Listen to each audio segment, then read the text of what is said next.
비상계엄 사태와 같은 대혼란이 닥치면 세상 사람들은 공포에 질리고 겁이 나서 중심을 잡지 못하고 서로 싸웁니다. 2000년 전 암흑기에 예수님께서 구세주로 오셨듯이 지금 이 암흑시대는 우리 기독교인들이 구렁텅이에 빠진 나라와 민족을 기도로 건져내야겠습니다. 메신저 뉴스 첫 순서는 경주남부교회 김상조 목사님, 대전제일교회 김철미 목사님, 부상서교회 나혜천 목사님을 연결합니다.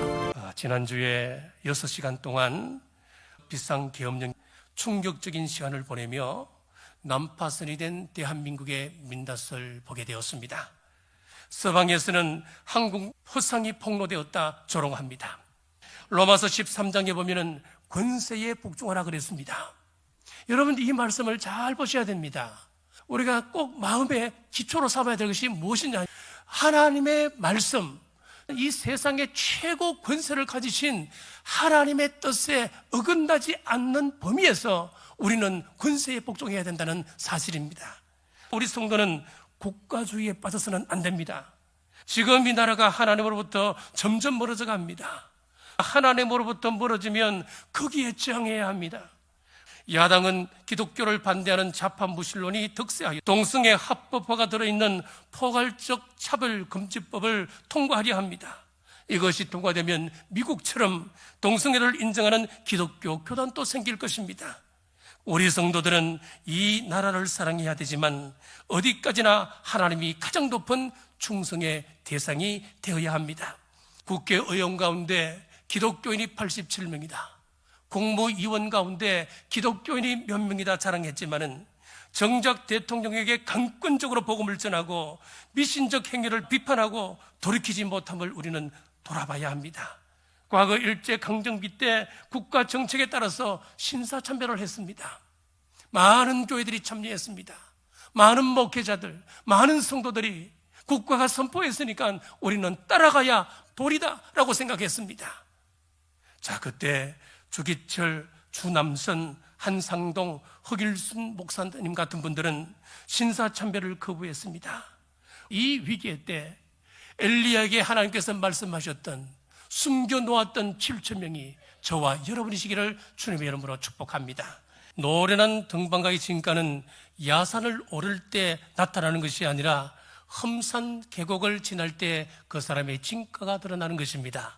뱃사공의 실력은 고요한 바다에서는 알 수가 없습니다. 풍랑이는 바다를 항해할 때 그 사람의 실력을 알 수 있습니다.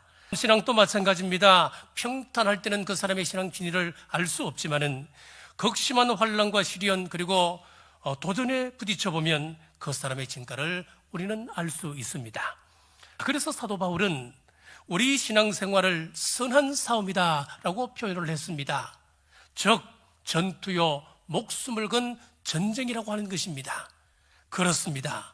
하나님의 존재는 귀신도 인정한다 그랬습니다. 야고보서 2장 19절입니다. 내가 하나님은 한 분이신 줄을 믿느냐? 잘하는도다. 귀신들도 믿고 떠느니라. 느부갓네살이 하나님을 인정하고 찬양할 수도 있지만 그를 신앙인이라 할 수 없습니다. 사랑하는 여러분, 우리도 예배드립니다. 찬양을 부르고 있습니다. 하지만 내 삶의 주인이 하나님이 아니고 내가 중심의 자리에 서 있을 때가 있습니다. 먼저 믿는 저와 여러분들이 깊이 생각하셔야 합니다. 이번에 비상계엄령 같은 이런 일들을 보시면서 여러분들은 그리스도인들은 어떻게 해야 된다고 생각하십니까? 나는 여니까 나는 야니까 그 편에 서서 얘기를 해야 된다고 생각하십니까? 우리 자녀들에게는 비상계엄령을 당해서 너희들은 어떻게 해야 된다고 가르치셨습니까? 여러분, 굉장히 이건 중요한 문제거든요. 우리에게 나타나는 이런 사건 하나하나가 다들 우리가 성경을 어떻게 보고 어떻게 적용하느냐와 연관되어 있는 거예요. 이건 정치가 하는 거야. 이건 내 할 바 아니야. 이건 아니거든요. 이런 일들을 통해서 하나님은 우리에게 메시지를 주기를 원하시는 거예요. 우리나라는 지도자에 대한 복이 그렇게 없는 것 같잖아요. 그죠? 영명한 국민들이 많이 있어서 여기까지 온 거예요. 그러나 우리나라는 지도자를 세우거나 키우거나 그리고 지도자에 대한 존중하거나 이렇게 하는 것에 굉장히 인색한 나라이기도 한 거예요. 지도자 문제이기도 하지만 지도자를 뽑은 국민들의 문제이기도 한 거예요. 그러면서 국민들은 그런 얘기를 하는 거죠. 잘 뽑았다 못 뽑았다 왜 저런 사람이 라고 얘기를 하는 겁니다. 저는 여러분들이 여든 야든 여러분들이 가지고 있는 정치적인 견해 다 존중할 만한, 존중받을 만한 가치가 있다고 생각해요. 그러나 여러분들이 여야를 떠나서 영원한 진리 편에 서 있느냐, 그건 별개의 문제예요. 여러분들은 진짜로 진리 편에 서 있다고 확신하십니까? 나는 내가 가지고 있는 정치적인 견해가 영원한 진리하고 연동돼 있다고 말씀하실 분 있으십니까? 전 거기에 대해서 의문을 제기하는 거예요. 우리는 다들 내가 가지고 있는 정치적인 견해나 그런 생각들이 다라고 생각하고 그렇지 않은 이들에 대해서 논박하고 그것을 깨뜨리기 위하여 노력합니다. 그럴 수 있어요. 그러나 여러분, 그렇다고 해서 뭐를 바꿔냈냐는 거죠. 심각해지는 것입니다. 오늘 말씀은 그런 면에서 보면 지도자 복이 없는 정도가 아니라 박복하기가 이를 데 없는 한 민족을 지금 얘기하고 있는 겁니다. 성탄과 연관돼서 그동안에 뭐가 있었죠? 400년 동안 암흑기였어요. 이거는 나라가 있는 것도 아니고 없는 것도 아니에요. 지배를 당했지만 또 어떤 때는 보면 독립운동 해가지고 일어나기도 했어요. 그러나 별반 다를 바가 없는 겁니다. 진짜 박복하기 이를 데 없는 그런 민족이에요.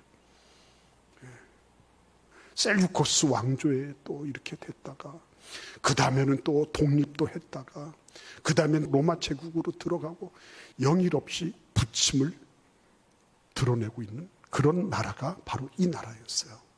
400년 동안 그러면 영적으로는 어땠을까요? 이런 형편을 당면하고 있는데 하나님은 도대체 뭘 하실까? 살아계시면 그러겠어?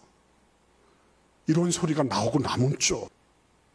그런 와중에 노인 두 분이 있었다는 것입니다. 시몬 할아버지는 수시로 성전을 들락거리며 성령의 인도하심을 받고 있었다는 거죠. 왜 그랬을까요? 그렇게 납득할 수 없는 그런 썩는 냄새가 풀풀 나는 그런 곳인데 왜 그곳을 지키고 있었을까요? 왜 그랬죠? 그렇죠. 이분들은 그 구름 너머에서 빛나고 있는 햇빛을 보고 있는 거예요. 여러분, 내가 예수 그리스도를 믿는다고 하는 거는요, 보이는 현상 때문에 일비하는 사람들이 아니에요.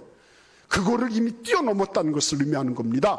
지난 10월에 IMF에서 발표한 2024년 동아시아 1인당 GDP를 보면은 우리나라가 36,132달러, 그 뒤에 대만이 33,234달러입니다. 그 뒤에 일본이 32,859달러. 지금 우리나라는 싱가포르나 홍콩 이런 작은 나라를 제외하고는 아시아에서 가장 잘 사는 나라예요. 경제 규모가 세계 10위권 안에 들어가고 또 문화적으로도 K-드라마, K-무비 이번에 노벨상까지 받았잖아요. 이처럼 세계의 경제와 문화 선진국으로 자리매김한 대한민국의 정치는 삼류예요. 미국이나 유럽에서 평가하는 우리나라의 정치 수준은 이 동남아시아 나라들과 지금 비슷하게 보고 있어요. 교육도 마찬가지입니다. 우리나라 국민들 교육열은 높아요. 하지만 대학의 경쟁력이나 대학 입시 제도는 중진국 수준을 벗어나지 못하고 있습니다. 소위 스카이대학, 서울대, 연세대, 고려대 이 세 학교가 세계는 말할 것도 없고 아시아권에서도요, 중국, 일본, 싱가포르, 홍콩 이런 대학들과 경쟁이 안 돼요. 이처럼 정치는 삼류고 교육은 이류입니다. 이런 나라가 세계 경제 10위권에 들어가 있다는 것, 군사적으로 6위권에 들어가 있다는 것, 선진국 대열에 들어가 있다는 것, 이해가 안 되는 일이에요. 전 세계에 198개의 나라가 있습니다. 그런 나라들 중에 정치는 365, 교육은 2류인데 선진국에 들어가 있는 나라 대한민국이 유일합니다. 이처럼 정치적으로나 교육적으로 후진국을 벗어나지 못하는 이 나라가 선진국 대열에 들어가 있는 것, 이것은 오직 하나님의 은혜를 통한 기적인 줄 믿으시기 바랍니다. 이거 외에는 다른 걸 설명할 방법이 없어요. 이거는 세상에 어둠이 닥치면 기독교는 빛을 발해온 거룩한 역사입니다. 지금이 바로 그런 때입니다. 세상 사람들이 드러내놓고 부탁은 않지만 우리 크리스찬들에게 하나님께 기도를 많이 해줄 것을 마음속으로 부탁하고 기대하고 있다고 봅니다. 메신저 뉴스 두 번째는 서울동안교회 김영주 목사님, 부산해관교회 조성일 목사님, 울산호계교회 김병무 목사님으로 이어집니다. 일제강점기에 활동하신 최건능 목사님의 이야기가 있습니다. 여러분이 잘 아는 예수천당이라는 그 말이 바로 이 최건능 목사님이 하신 말씀이거든요.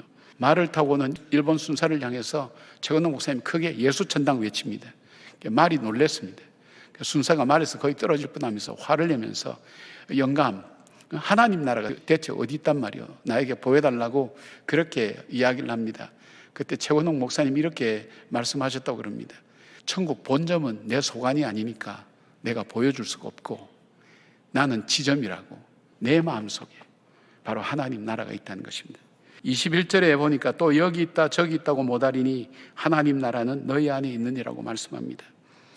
로마서 14장 17절에 보니까 하나님의 나라는 먹는 것과 마시는 것이 아니요 오직 성령 안에 있는 의와 평강과 희락이라고 말씀합니다. 예수님을 믿게 되면 그 사람의 내면 속에 어떤 변화가 일어나는가 하면 무엇보다도 자기 삶의 관점이 바뀝니다. 더 본질적인 인생의 이 관점이 있다는 것을 받아들이게 됩니다. 그리고 또 하나, 인간이 타락할 때 찾아왔던 그 수치심, 그리고 그 두려움이 사라집니다. 왜냐하면 예수님이 나의 왕이 되시기 때문에, 왕 되신 주님은 나를 지켜주시고 보호해 주시는 것을 믿기 때문에 마음의 평안이 임합니다. 그리고 마음속에 어떤 마음이 찾아옵니까? 우리 마음속에 부드러운 마음을 주셔서 우리로 하여금 용서하는 마음, 사랑하는 마음, 긍휼의 마음이 우리 마음속에 찾아오면서 하나님의 역사를 만들어갈 수가 있습니다. 사랑하는 여러분, 하나님 나라는 우리가 죽어서 가는 나라만은 아닙니다. 하나님 나라는 하나님이 통치하신 나라입니다. 내 마음속에 하나님의 통치하심이 이루어질 때 내 마음에 하나님 나라가 있다고 말씀합니다. 그리고 그 나라에는 참된 의와 희락과 화평이 넘치는 하나님이 통치하시는 거룩한 열매들이 열린다고 했습니다. 하나님 나라 백성 되시기를 바랍니다. 거룩한 영향력을 가지고 여러분의 가정을 하나님이 기뻐하시는 가정, 여러분의 일터가 하나님이 원하시는 일터가 될 수 있도록 정말 겨자씨처럼 작은 것이지만 정말 누룩처럼 작지만 작은 분량을 크게 만들고 생명이 있게 자라서 새들이 깃드는 귀한 역사가 일어나는 것처럼 그런 하나님이 기뻐하신 열매를 맺는 하나님 나라의 백성 되기를 주의 이름으로 축원합니다. 여러분이 잘 아시는 어거스틴이 기독교의 덕목 가운데 가장 중요한 것이 무엇인가? 라는 질문에 겸손이라고 대답했습니다. 그 다음으로 중요한 게 무엇인가? 라고 할 때 또 겸손이라고 답했습니다. 그리고 세 번째 역시도 겸손이라고 답했습니다. 겸손이 우리에게 그만큼 중요하다면 우리가 가장 경계해야 할 것은 교만일 것입니다.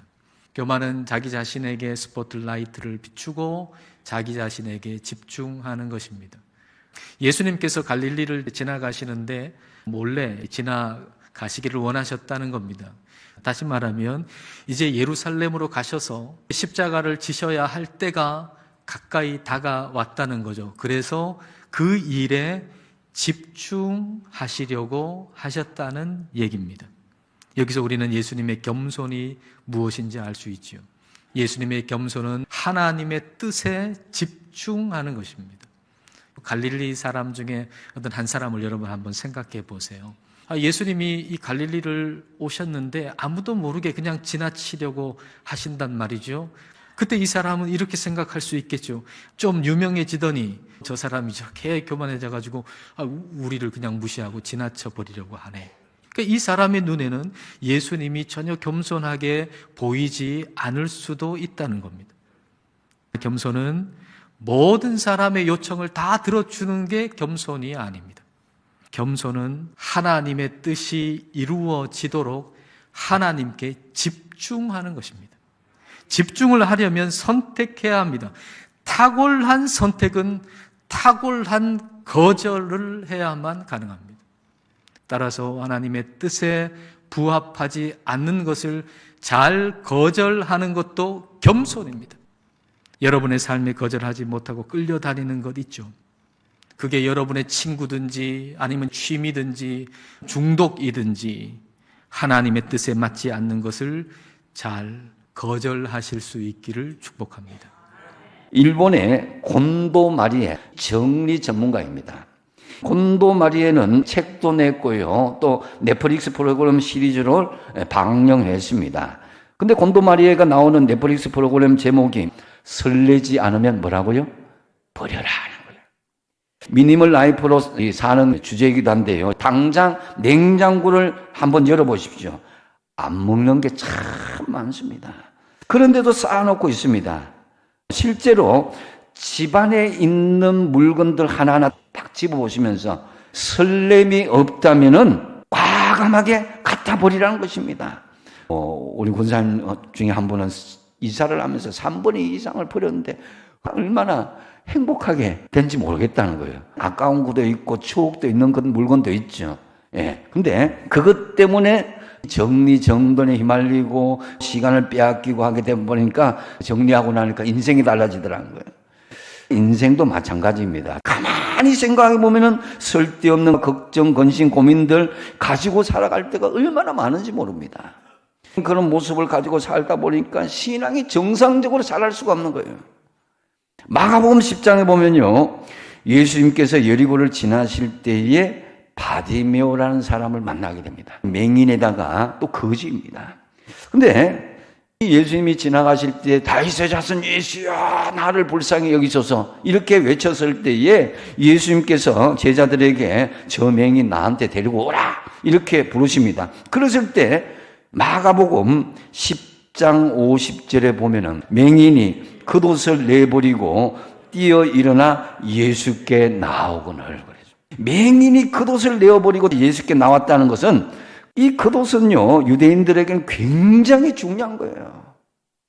겉옷을 집어 던졌다는 것은 내가 세상에 의지하던 것을 내버렸다는 거예요. 우리가 예수님을 만날 때도 마찬가지입니다. 나 믿음 좋은 사람이야. 내 세속적인 어떤 고상함과 또 여러 가지 이런 것들요 주님 앞에서는 다 집어 던지시기 바랍니다. 그런 위선의 겉옷을 벗어 던져야 우리가 주님께 온전히 나아갈 수 있고 신앙이 성장할 수가 있는 거예요. 여러분 위선을 걷어내면요 진짜로 내 마음을 설레게 하는 그것이 뭔지를 알게 되는 것입니다. 진짜 내 가슴을 뛰게 만드는 주님을 만날 수 있게 되는 것입니다.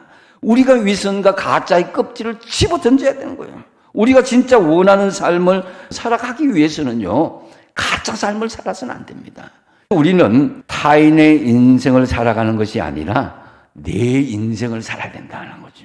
세상 풍조에 흔들리는 노예가 아니라 내 자신의 행복을 위해서 거지 옷을 벗어 던지고 세상 풍조에 따라고 흔들리는 삶이 아니라 정말 설레는 가슴으로 하나님을 만나서 성장하시는 여러분 되시기 바랍니다. 하나님께서 죄 많은 인간을 직접 보살피시고 구원하시기 위해서 인간의 몸으로 이 땅에 오셨듯이 이 죄 많은 시대 크리스찬은 자기 구원의 기도에서 벗어나서 아직도 기도할 줄 모르는 형제와 이웃을 위해서 더 깨어나는 기도를 할 시간이겠습니다. 메신저 뉴스 마무리는 광주 엘린교회 김현주 목사님, 부산 진교회 신충 목사님, 양면시 플레동안교회 나의 목사님을 연결합니다. 지난 12월 3일 밤 10시 조금 넘은 시간에 윤석열 대통령이 비상계엄령을 선포했습니다. 모든 국민이 나름 평온하게 일상의 삶을 사는 중에 갑자기 계엄령이 선포되었기 때문에 국민 대부분이 종북 세력을 척결하고 자유민주주의 헌정질서를 지키기 위해서 계엄령을 선포한다는 대통령의 말이 도대체 무슨 말인지 이해하지 못합니다. 우리 답답함이 있기 때문에 하나님의 답답한 마음을 느낄 수가 있습니다. 오늘 본문 말씀인 예레미야 16장은 남유다가 바벨론에게 멸망하기 직전의 상황을 배경으로 하고 있습니다. 남유다가 바벨론에게 멸망한 이유 바로 죄 때문에 그렇습니다. 남유다 백성은 우상숭배라고 하는 아주 명백한 죄를 지었습니다. 그래서 하나님께서 예레미야 선지자를 보내서 그들의 범죄 사실을 고지하고 그들이 죄를 시인하고 회개할 것을 요구하셨습니다. 그러나 남유다 백성들이 예레미야 선지자의 말을 듣지 않습니다. 본문 10절 말씀, 여호와께서 우리에게 이 모든 큰 재앙을 선포하심은 어찌 됨이며 우리의 죄악은 무엇이며 우리가 우리 하나님 여호와께 범한 죄는 무엇이냐? 오히려 이렇게 반항하고 있는 걸까요? 공감 능력 상실했기 때문에 그렇습니다. 공감 능력. 남유다 백성이 죄에 무뎌졌어요. 하나님의 마음을 공감하지 못합니다. 그들 앞에 바벨론 군대의 공격이라는 심판이 다가오고 있지만 공감 능력을 상실한 그들은 회개하고 하나님께로 돌아올 생각을 하지 못합니다. 남유다 백성 어떻게 되실 것 같아요? 바벨론 군대에게 망합니다. 예루살렘 성전 파괴됩니다. 남유다는 역사 속에서 사라집니다. 공감하지 못하면 하나님의 심판을 받습니다. 공감 능력이라고 하는 것은 다른 사람의 생각이나 감정을 인식하고 느낄 수 있는 능력을 말합니다. 사랑하는 광주 양림교회 성도 여러분, 우리는 공감 능력 상실의 시대를 살아가고 있습니다. 지금 이제 이 나라 돌아가는 꼴에 답답하잖아요. 그러면 그 정치인이나 뭐 대통령이나 국가 지도자들만 생각하면서 비난할 것이 아니라 여러분, 우리 자신도 똑같다라는 것을 아셔야 돼요. 다른 사람이 슬퍼할 때 우리는 함께 울어주고 있는지, 다른 사람이 기뻐할 때 함께 기뻐해주고 있는지 우리 자신의 모습을 바라봐야 합니다. 여러분, 하나님이 우리 모습을 보고 우리가 지금 대통령을 바라보고 국가 지도자를 바라보고 답답해하는 그 마음을 똑같이 하나님이 우리를 바라보면서 답답해하시는 거예요. 계엄령을 선포한 것이 국가와 국민에게 얼마나 큰 충격을 주고 손해를 끼쳤는지를 공감하지 못하고 책임을 지거나 반성하지 않는 지도자들의 답답한 모습이 하나님의 마음을 공감하지 못하는 내 모습이 아닌지 생각해 보시기 바랍니다. 공감하는 능력을 되찾아야 우리가 하나님께로 돌아갈 수가 있습니다. 우리가 하나님의 마음을 공감해야 공감 능력을 상실한 채 정쟁에 빠져 나라를 위태롭게 만드는 이 나라의 국가 지도자들과 여야 정치인들이 국민의 마음을 공감할 수 있도록 우리 예수 믿는 사람들이 이렇게 하는 것이 공감하는 것입니다. 안내해 줄 수 있습니다. 공감 능력을 회복하면 어떤 모습으로 살게 되는지를 보여줄 수 있는 거예요. 우리 양림교회 성도들이 세상 사람들에게 함께 공감하며 살아가는 하나님 나라의 모습을 보여줄 수 있기를 바랍니다. 이르되 내가 보는 것을 두루마리에 써서 에베소, 서머나, 버가모, 두아디라, 사데, 빌라델비아, 라오디게아 등 7 교회에 보내라 하시기로. 7 교회를 향해서 보내시는 이 편지들을 보면 칭찬도 있고 책망도 있습니다. 이 빌라델비아 교회를 향한 편지 속에서는 오직 칭찬만 기록되어 있습니다. 빌라델비아 교회는 역량도 작고 규모도 작고 힘도 약한 작은 교회였습니다. 그러나 하나님께서 보실 때는 그렇지 않았다는 것입니다. 그 교회는 신실한 교회였으며 그 속에 작지만 하나님의 선한 강한 능력을 가지고 있는 교회였던 것입니다. 마태복음 25장에 보면 달란트를 종에게 맡기고 떠나는 주인의 모습을 보여줍니다. 주님께서 원하셨던 것은 주님께서 맡기신 그것에 그들이 얼마나 신실하였느냐라는 것을 보셨다는 것입니다. 이 빌라델비아 교회는 1 달란트를 받은 사람과 견줄 수가 있을 것입니다. 그러나 그들은 자기가 받았던 그 1 달란트를 가지고 신실하게 주님 앞에 응답했던 교회였던 것입니다. 주님께서는 그들을 향하여서 말씀하시기를 네가 작은 능력을 가지고서도 내 말을 지키고 내 이름을 배반하지 아니하였구나 라고 칭찬을 하셨던 것입니다. 이 한 해를 시작하면서 우리는 주님께 무엇을 받았습니까? 이 한 해를 보내면서 우리는 주님 앞에 어떤 모습으로 나아갔습니까? 빌라델비아 교회처럼 작은 능력을 받았지만 그러나 주님 앞에 신실한 모습으로 나아갔습니까? 아니면 많은 달란트를 받았지만 신실하지 못한 모습으로 주님 앞에 나아갔습니까? 예수님을 믿는다는 것은 예수님의 생명의 빛이 내 삶에 비추어진다는 것입니다. 우리의 삶이 천국의 정결함과 말씀의 질서와 하나님의 기쁨과 평강이 충만해지는 그런 삶이 된다는 것입니다. 선지자 이사야는 이렇게 말씀합니다. 흑암에 행하던 백성이 큰 빛을 보고 사망의 그늘진 땅에 거주하던 자에게 빛이 비치도다 라고 말씀합니다. 요한복음 1장 9절에서 12절에 보면 참빛 곧 세상에 와서 각 사람에게 비추는 빛이 있었나니 그가 세상에 계셨으며 세상은 그로 말미암아 지은 바 되었을 때 세상이 그를 알지 못하였고 자기 땅에 오매 자기 백성이 영접하지 아니하였으나 영접하는 자 곧 그 이름을 믿는 자들에게는 하나님의 자녀가 되는 권세를 주셨으니 예수님이 빛이심을 깨닫지 못하고 영접하지 않고 받지 않으면 어둠 속에 헤매다 인생 끝나는 것이고 그분이 나의 유일한 희망이고 생명의 빛이라고 받아들이는 사람은 하나님의 자녀가 되어 영원하신 하나님의 희망 속에서 살아가게 된다는 것입니다. 오늘 이 자리에도 여전히 예수가 희망이라는 것을 인정하지 못하고 믿지 못하시는 분이 있을지도 모르겠습니다. 그렇다면 예수 말고 희망을 걸 수 있는 다른 것들이 있는지 한번 생각해 보기 바랍니다. 우리가 열심히 노력하며 살면 희망이 있을까요? 지식을 늘리고 능력을 늘리면 희망이 있을까요? 보수당이 진보당이 희망이 될까요? 그런 것들이 희망이 될 수 있다고 믿으면서 살든지 예수가 희망이라고 믿으면서 살든지 여러분의 믿음은 선택하는 것일 뿐입니다. 성탄절은 절망과 어둠의 삶을 생명과 기쁨으로 바꾸시는 참 빛이신 아기 예수께서 오신 날입니다. 여러분 마음속에 어떤 어둠과 어떤 염려와 불편함과 상처가 있습니까? 내 힘으로 내 능력으로 어떻게 해보려고 안간힘을 쓰고 있는 그것은 무엇입니까?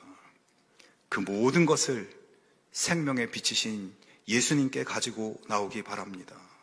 내 어두운 삶에 생명의 빛, 진리의 빛을 비춰주시기를 매일 기도하면서 살아갈 때 우리의 모든 절망은 소멸될 것입니다. 하나님이 주시는 이 놀라운 아름다운 선물, 사랑스러운 예수님의 빛 가운데 거하는 우리 모두가 되기를 주님의 이름으로 축원합니다. 아홉 목사님들의 말씀 전체를 들으실 수 있도록 전부 링크해 두었습니다. 아직 메신저 뉴스 구독을 누르지 않은 시청자님이 계시면 지금 구독과 좋아요, 알림 설정까지 부탁드립니다. 다음 주까지 안녕히 계십시오. 메신저 뉴스 김성욱입니다.